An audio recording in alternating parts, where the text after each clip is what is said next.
आम लोग कहें, आम लोग देखें, आम लोग दावा करें तो बात समझ में आती है कि चलो गलती हो सकती है। लेकिन जहाँ से कानून के रास्ते खुलते हैं, जहाँ से कानून को लेकर फैसले सुनाए जाते हैं, अगर ऐसी जगह पर बैठे किसी जज की जुबान से ये निकले कि जिस अदालत में बैठकर वो फैसला सुनाते हैं उस अदालत का एक कोना ऐसा है जहाँ भूत प्रेत है, जहाँ कुछ आत्माएं घूमती है और जहाँ पायल की खनक की आवाज़ सुनाई देती है, कुछ लोगों पर हमला भी हो चुका है, तो फिर इसे आप क्या कहेंगे? ये देश का शायद एकलौता भूत प्रेत का मामला है जिसमें हाईकोर्ट जैसी बड़ी अदालत के एक जज ने बाकायदा कोर्ट के अंदर बैठकर इस बात को कबूल किया कि इस हाई कोर्ट के एक कमरे के पास उसके इर्द गिर्द एक सीढ़ी के करीब कुछ आत्माएं हैं जो भटकती हैं। ये बात कोलकाता हाईकोर्ट की है। नवंबर 2022 को एक संस्था ने जो भूत प्रेत इनको ढूंढने पकड़ने का दावा करती हैं, ऐसी ही DOS नाम की एक संस्था ने नवंबर 2022 में कोलकाता हाईकोर्ट के रजिस्ट्रार को एक अर्जी दी, एक एप्लीकेशन लगाई और कहा कि हमें अदालत इस बात की इजाज़त दे कि हमारी टीम एक रात कोलकाता हाईकोर्ट के रूम नंबर 11 में पूरी रात बिताए और हम इस बात का पता लगाएंगे कि क्या वाकई इस रूम के अंदर और इस रूम के आसपास कोई साया या कोई भूत प्रेत है या नहीं। ये उन्होंने अर्जी लगाई। हालांकि ये अलग बात है कि उस अर्जी पे आज तक फैसला नहीं आया, लेकिन उन्होंने ये अर्जी लगाई क्यों, यहीं से कहानी शुरू होती है। ये बात इससे भी पहले की है। कोलकाता हाईकोर्ट में एक मुकदमा चल रहा था। सुप्रीम कोर्ट ने एक फैसला सुनाया था और ये फैसला था कि TET यानी टीचर्स एलिजिबल टेस्ट के ऊपर। तो लगभग 269 लोगों ने एग्ज़ाम पास किया था, लेकिन उनकी भर्ती नहीं हो पा रही थी। तो सारे ऐसे लोग कोर्ट पहुंच गए और सुप्रीम कोर्ट से कहा कि हमने एग्ज़ाम पास किया पर हमें नौकरी नहीं मिल रही है। तो सुप्रीम कोर्ट ने ऑर्डर दिया कि ये जो 269 स्टूडेंट हैं जो एग्ज़ाम में बैठे थे उनको उनकी नौकरी दी जाए। तो उसी को लेकर कोलकाता हाईकोर्ट में ये मामले की सुनवाई चल रही थी। ये सुनवाई चल रही थी जस्टिस अभिजीत गंगोपाध्याय के कोर्ट में। मुकदमे की सुनवाई अच्छी खासी लंबी चल रही थी। तो एक दिन ऐसे ही मुकदमे की सुनवाई चल रही थी। जो न्यायमूर्ति अभिजीत गंगोपाध्याय हैं वो कोर्ट में बैठे हुए थे। बहस चल रही थी, बहस लंबी हो गई तो उन्होंने इसके बाद अगली तारीख दे दी और कहा कि अब इस मामले में क्योंकि लंबा वक्त लग रहा है तो हम इस मामले की सुनवाई अब शाम 4 बजे से 7 बजे के दरमियान करेंगे। आमतौर पर कोर्ट 5 बजे बंद हो जाता था, लेकिन उन्होंने कहा कि इस मामले की सुनवाई 4 से 7 होगी। अब 7 का मतलब है कि 7 से 8, 8 से 9 भी हो सकता है। जैसे ही उन्होंने ये आदेश दिया, कोर्ट में बैठे हुए जितने वकील थे, बाकी लोग थे, वो अचानक चौंक उठे, यानी एक तरह से डर गए। उन्होंने कहा कि जज साहब, आप ये क्या कह रहे हैं? मतलब रात के अंधेरे में आप सुनवाई करेंगे? तो उन्होंने कहा हाँ, क्यों, क्या हुआ? तो वकीलों ने कहा कि आपको तो पता ही है जस्टिस साहब कि कोलकाता हाईकोर्ट को लेकर क्या क्या कहानियां हैं। रूम नंबर 11 के तमाम फसाने हैं। यहाँ पे कोई भूत है, पायल की आवाज़ आती है, कई लोगों ने देखा है। जैसे ही उन्होंने ये सब कहा, अचानक उन्हें रोककर जस्टिस अभिजीत गंगोपाध्याय ने कहा कि ओह, मैं तो भूल गया था, मुझे याद आया। और इसको लेकर बहुत बरसों से ये कहानी चली आ रही है। हमारे पहले के लोगों ने कहानी सुनाई है और ये कहानी पूरी तरह से झूठी नहीं है, क्योंकि इस कोर्ट का जो रूम नंबर 11 है, उस रूम नंबर 11 के बाहर एक घुमावदार सीढ़ियाँ हैं। उस सीढ़ियों के आसपास ऐसी हलचल देखने वालों, सुनने वालों की एक लंबी लिस्ट है। तो उन्होंने कहा कि मैं जानता हूँ कि यहाँ पे कुछ ऐसी शक्तियाँ हैं और ये कहानी पूरी तरह से झूठी नहीं है। फिर उन्होंने कहा नहीं, अब 7 बजे नहीं करेंगे, जो होगा 5 बजे के पहले होगा और अंधेरा होने से पहले अदालत खाली हो जाएगा। तो जब उन्होंने ये बात भरी अदालत में कही और चूंकि एक जज ने ये बात कही कि कहानी झूठी नहीं है और भूत प्रेत हैं, तो इसलिए एक सनसनीखेज खबर बन गई। अब सवाल ये है कि कोलकाता हाई कोर्ट के जस्टिस ने ये बात क्यों कही कि ये कहानी पूरी झूठी नहीं है और यहाँ पे कुछ ऐसी चीज़ें हैं, और वो लोग कौन हैं जिन्होंने इन चीज़ों को फील किया या देखा है। तो चलिए पूरी कहानी शुरुआत से शुरू करते हैं। कोलकाता के जितने वकील हैं, जितने वहाँ पे और मुलाजिम काम करते हैं, हाई कोर्ट में एक बड़ी तादाद है जिसका कहना है कि उन्होंने कोलकाता हाई कोर्ट में ऐसी चीज़ें देखी हैं। ऐसी कहानियाँ तो बहुत सारी हैं, लेकिन 3 कहानियाँ ऐसी हैं जिसके दावेदार बहुत सारे हैं और उसमें ऐसे लोग जुड़े हुए हैं जिनके बारे में आप शक नहीं कर सकते। बात कई साल पुरानी है। कोर्ट में जो जजेस बैठते हैं तो उनकी भी सुरक्षा होती है, उसके लिए पुलिस की एक टीम लगी होती है। तो ऐसे ही कुछ पुलिस वाले एक जस्टिस की सिक्योरिटी में थे। मुकदमे की सुनवाई के दौरान थोड़ी देरी हो गई थी, इसलिए जज साहब अपने कमरे में थे। शाम के लगभग 7-8 बज चुके थे। वो अपने रूम के चैम्बर में बैठकर काम कर रहे थे। तभी ये जो पुलिस वाला था ये निकला और बोला कि अभी थोड़ी देर में निकलेंगे, जब तक मैं वॉशरूम से हो आता हूँ। वॉशरूम उस रूम नंबर 11 की घुमावदार सीढ़ी के करीब था। अब वो जाता है और जब वहाँ से वापस आ रहा होता है तभी अचानक वो सीढ़ियों से लुढ़कना शुरू हो जाता है वो उठकर पीछे देखता है और फिर बदहवास चीखता है और भागता है। तब तक सारे लोग आ जाते हैं। फिर जज साहब पूछते हैं कि क्या हुआ, तो वो बताता है कि मैं जब लौट रहा था तो मुझे अचानक पीछे से किसी ने धक्का दिया, इसीलिए मैं सीढ़ी से गिर गया। और फिर जब मैंने पलट कर देखा तो मुझे एक महिला दिखाई दी। उसके पैर मैंने साफ साफ देखे। पैरों में उसने पाजेब पहनी थी और साड़ी पहनी हुई थी। धीरे धीरे मैंने उसके ऊपर की तरफ देखना शुरू किया। जैसे ही मैं कंधे तक पहुंचा मुझे सब साफ साफ नजर आ रहा था, लेकिन कंधे के ऊपर उसका सर ही नहीं दिखाई दे रहा था। अब उसने अपने जज साहब को ये पूरी कहानी सुनाई और वो एक पुलिस वाला था। इसके बाद उन जज साहब ने एक आदेश दिया कि रूम नंबर 11 के आसपास जो घुमावदार सीढ़ियां हैं वहां पे अंधेरे में पुलिस वालों की ड्यूटी लगाई जाए, ताकि कोई ऐसी चीज़ आगे ना हो, कोई गलती से उधर चला जाए तो उसके साथ ऐसा हादसा ना हो। तो ये पहली कहानी एक इस पुलिस वाले की कहानी थी। इससे पहले की भी 2 फेमस कोलकाता हाईकोर्ट की कहानियां हैं। उसमें से एक कहानी एक कवि की है। एक कवि था जिसकी वजह से ये सारी चीज़ें शुरू हुई, और ये बात उस वक्त की है जब ब्रिटिश हुकूमत राज करती थी, और ब्रिटिश हुकूमत के दौरान ही ये कवि था जिसका नाम तपिश था। तपिश के ऊपर तमाम तरह के इल्ज़ाम लगे थे क्योंकि वो ब्रिटिश हुकूमत के ख़िलाफ़ लिखते थे, तो इसीलिए कोलकाता हाईकोर्ट में उनके ऊपर मुकदमा चल रहा था। मुकदमा चलने के बाद अदालत ने उनको सज़ाए मौत दी और सज़ाए मौत का फ़ैसला सुनाकर उन्हें जेल भेज दिया। जेल में उस वक्त जो अंग्रेज़ जेलर थे वो सब बड़े जल्लाद टाइप के थे।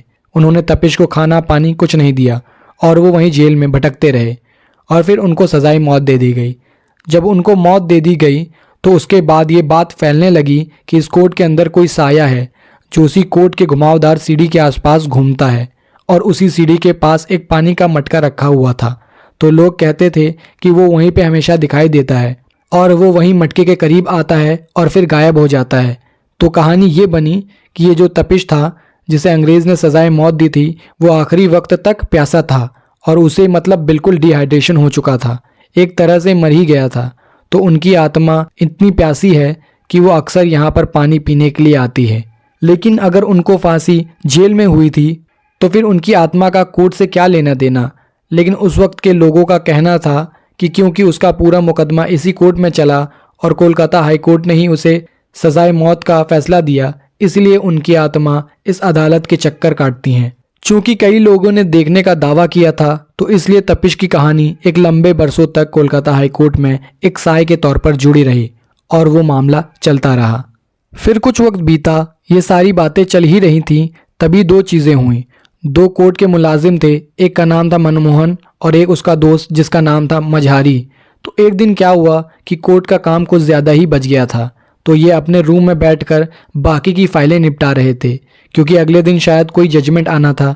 तो दोनों उसी में लगे हुए और दोनों को काम करते करते एहसास ही नहीं हुआ कि रात के 8 बज गए हैं। अब अचानक मझारी ने कहा कि मुझे प्यास लगी है और मुझे वॉशरूम भी जाना है। तो मनमोहन ने कहा कि बराबर में ही जज साहब का वॉशरूम है, उसमें जाकर कर लो। तो उसने कहा नहीं नहीं, वो जज साहब का है, वहाँ नहीं कर सकता। और ऐसा बोलकर वो वही रूम नंबर 11 के घुमावदार सीढ़ी के पास वाले वॉशरूम जाने लगा जहाँ ये स्टाफ लोग यूज़ करते थे। तो मनमोहन ने उसको आगाह भी किया कि वहाँ इतनी रात को मत जाओ। तो उसने कहा कि अरे कुछ नहीं होता ये सब, मैं जा रहा हूँ, और वो चला गया। अब जाने के बाद वो लौट ही नहीं रहा था। इधर मनमोहन का काम ख़त्म भी हो गया था, इसको जल्दी निकलना भी था। इसे ये भी टेंशन थी कि 8 से ऊपर हो चुका है और हम लोग यहाँ पर काम कर रहे हैं। कोर्ट के ज़्यादातर स्टाफ भी जा चुके हैं, कोर्ट खाली हो गया है, डर भी लग रहा है। उसके दिमाग में सारी कहानियाँ भी घूम रही थीं। तो काफ़ी देर तक जब वो नहीं आया तब इसने कहा कि अब क्या करें, चल के देखना पड़ेगा। अब मनमोहन उसे ढूंढते हुए उसी वॉशरूम की तरफ बढ़ रहा था। जब वो थोड़ी दूरी पर था तो उसने देखा कि वहीं सीढ़ी के पास जो बेंच था, उस बेंच के करीब नीचे मझारी उल्टे मुंह पड़ा हुआ है। वो देख के घबरा गया, लेकिन फिर उसने देखा कि उस बेंच पे एक महिला बैठी है और उसके हाथ में एक पानी का बर्तन है और वो उसके ऊपर पानी के छींटे मार रही है। उसे लगा चलो कोई कोर्ट का स्टाफ है, कम से कम ध्यान रख रहा है, और उसे लगा कि चलो अब 2 लोग हो गए हैं। वो बदहवास तेजी से भागता हुआ मझारी चीखता हुआ उसके पास गया, पर वो जैसे ही करीब गया उसने देखा कि बेंच से महिला गायब। अब वो मझारी को संभालने आया था और खुद उसके हाथ पैर फूल गए। किसी तरह से उसने डरते हुए मझारी को टटोला, उठाया, वो भी उठा और दोनों बदहवास फिर सीधे ऐसे भागे कि कमरे की तरफ भी नहीं गए। सीधा अदालत के बाहर ही उन्होंने सांस ली। ये कहानी अगले दिन पूरे कोलकाता हाईकोर्ट में फैल गई। अब उसके बाद जो भी आता वो यही कहता कि मैंने भी रात को एक साया देखा है, पैर से लेकर कंधे तक सब दिखता है लेकिन कंधे के ऊपर सर दिखाई नहीं देता। तब ये बात फैल गई कि एक आत्मा है जो बिना सर के कोलकाता हाईकोर्ट में घूम रही है। अब ये आत्मा कौन हो सकती है? अब इसके ऊपर बहुत लोगों ने अपने अपने हिसाब से सोचना शुरू किया। तो फिर एक कहानी सामने आई। कहानी ये आई कि 19वीं सदी की शुरुआत में एक महिला कोलकाता हाईकोर्ट पहुंची। उस महिला का नाम निस्तार था। निस्तार कोलकाता के रेड लाइट एरिया में एक वेश्या थी। वो वहां काम करती थी और बहुत खूबसूरत थी। लेकिन फिर उसे वहीं पर एक ग्राहक मिला जो एक अच्छे परिवार से था, बिजनेसमैन था, और निस्तार से उसको प्यार हो गया। और उसने निस्तार से कहा कि मैं तुम्हें इस दलदल से बाहर निकालना चाहता हूँ और तुम्हारे साथ शादी करके अपना घर बसाना चाहता हूँ और तुम्हें यहाँ से ले जाना चाहता हूँ। निस्तार को और क्या चाहिए था, वो बहुत खुश हुई। और वो जो बिजनेसमैन था उसका नाम था शालिक। तो निस्तार बहुत खुश थी कि उसकी जिंदगी अब बदल जाएगी। लेकिन इससे पहले क्या हुआ था कि कई बार ऐसे एरिया पे वेश्या रहती हैं तो कई बार पुलिस का छापा पड़ता है, उनको पकड़कर ले जाते हैं, कोर्ट में मुकदमा चलता है। तो निस्तार के साथ भी यही हो चुका था। कोर्ट में वो कई बार पेश हो चुकी थी। तो जब दोनों शादी करने वाले थे तब निस्तार ने कहा कि एक काम करते हैं, हम नई जिंदगी शुरू कर रहे हैं तो कोर्ट में मेरे नाम के आगे जो प्रोस्टिट्यूट लिखा है, जो वैश्या लिखा हुआ है, उसको हटाना है। मेरे लिए बहुत ज़रूरी है क्योंकि वो मेरे नाम के आगे एक कलंक है। निस्तार ने एक अर्जी दे दी कोर्ट में और उसने कहा कि मैं ये पेशा छोड़ चुकी हूँ। एक शरीफ शख्स के साथ शादी कर मैं एक शराफत की ज़िंदगी गुजारना चाहती हूँ। तो प्लीज़ आने वाले वक्त में कोई दिक्कत ना हो, मेरी फैमिली को भी इस तरह की चीज़ें ना झेलनी पड़े। तो मेरे नाम के आगे से जो वो शब्द है, वो जो वैश्या शब्द है, कानूनी पन्नों से हटा दीजिए। अब जज के सामने मुश्किल ये थी कि ऐसे तो तमाम वैश्या आ जाएंगी। कुछ वकीलों ने भी इसी तरह की दलीलें देनी शुरू की। उधर जो उसके ग्राहक थे और जो कोटे के लोग थे वो भी उसके खिलाफ हो गए थे कि ये कैसे ये छोड़कर अपनी नई जिंदगी शुरू करने जा सकती है। इस तरह से तो बाकी लड़कियों को भी ऐसे ही रास्ते मिल जाएंगे। तो ऐसे पेशे में जाना आसान है, निकलना बड़ा मुश्किल होता है। तब उन तमाम लोगों ने मिलकर उसका रास्ता रोकने की कोशिश की। अब इस बात की पूरी कोशिश की कि निस्तार की अदालत से जो मांग है वो अधूरी रह जाए, उसके नाम के आगे से वैश्या कानूनी तौर पर ना हटे। और ऐसा करने पर वो लोग कामयाब भी हुए। अदालत ने मना कर दिया कि तुम्हारे नाम के आगे से वैश्या नहीं हटा सकते। ऐसे ही कुछ दिन बीते और एक रोज अचानक निस्तार की लाश उसी रेड लाइट एरिया के करीब एक जगह पड़ी मिली। लाश बहुत पुरानी हो चुकी थी, उसकी मौत को कई दिन हो चुके थे। लाश लगभग सड़ चुकी थी लेकिन लाश का सर गायब था। जो निस्तार के कपड़े थे और कुछ मार्क थे, तो उन्हीं कपड़ों से और उसके मार्क से ये पता लग गया कि ये निस्तार की लाश है। लेकिन सर गायब था, वो सर फिर कभी नहीं मिला। तो कहते हैं कि कोलकाता हाईकोर्ट में जो पायल की आवाज़ आती है और महिला का जो पैर से लेकर कंधे तक सब दिखाई देता है पर कंधे के बाद कुछ नहीं दिखाई देता, तो वो असल में कोई और नहीं, यही निस्तार है। क्योंकि इसको कोलकाता हाईकोर्ट से इंसाफ नहीं मिला और उस इंसाफ के ना मिलने की वजह से उसकी ज़िंदगी अधूरी रह गई। एक शरीफ शख्स से उसकी शादी नहीं हो पाई और फिर किसी ने उसे मार भी डाला। तो इसीलिए उसकी आत्मा बेचैन है और इसी कोलकाता हाईकोर्ट के आसपास भटकती रहती है। धन्यवाद। कृपया मेरे चैनल को सब्सक्राइब कर लें।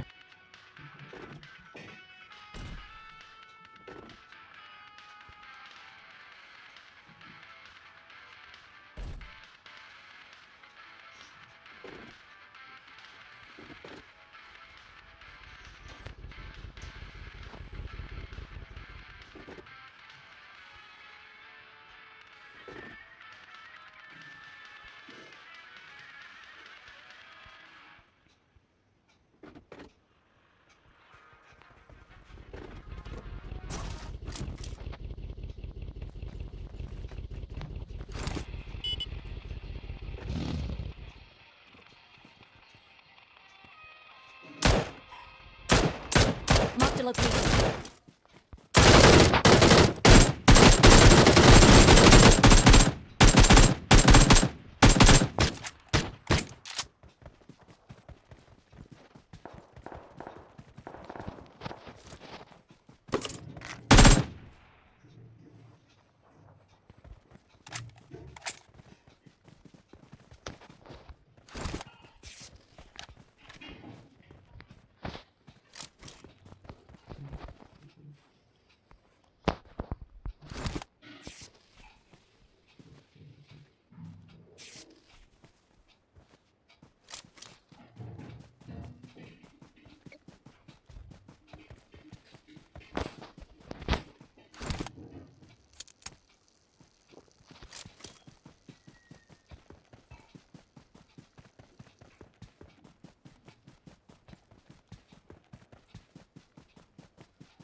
हमू भी नाम है।